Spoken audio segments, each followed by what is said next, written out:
Şevadarbazbûyê firokeka Tirkiye li pişta çiyayê Metîna li Qaza Amediyê hatiye û agir pêve bûye. û ketiye binara çiyayê garê di navbera gundê Gîzê û biyê li devera berê garê. Hend hawlatiyên wan gundan jî dibêjin.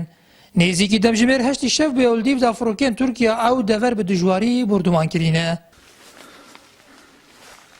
Badî çiyayê Metînî sekat û agir bû. Yani em gela jê Tirkiye me gundê me kevîtin. Poşî ama Rosya çûy. Adaki bire gelike mobeno Gîzê biye yopî gelî keftî. Em şimdi berakira şînî öğretmeci. Yani corak di tayore totin lüye tayore do şînî lüye tayore ne elûne. Hatta tezde jî hovetiye.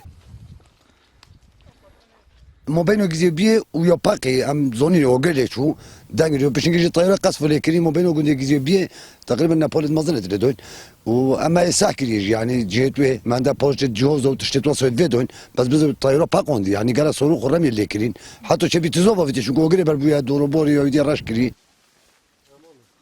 Ev ew çi ew ê ew firokek hetiye.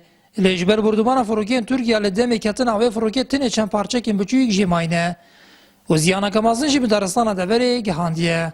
مثلا تاکید نزنی که چه تجد بو هات چوب کفته لای بره گوره بس تاکید هم نزنی که چه تایوره یعنی تایوره کشفیه تایوره شری هم نزنی که چه تایوره تاکید هم نزنی حبس رو خیلی دن نه پقینه اما بس ایدی توانه حشیوانی چو و گیدیشته تو خیر های کلیوان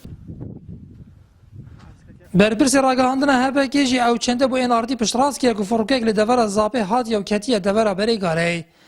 Lê tanîhenayeta zanînkanê firokeya leşkerê Tirkiye bûye yan jî firokeka Sûxurî bûye. Şeva darbazbûyî firokeka Tirkiye dikevîte sınûrê Qaza Amediyê û dikevîte di vî geliyê pişmina diyar ku dikevîte di navbera gundê Gîzê û biyê. Lê hedaneke nayeta zanînkanê ew firokeka leşkerî bûye yan jî firoka zanyariya bûye. Nihat Ulemarî ên Nartî, Qaza Amediyê.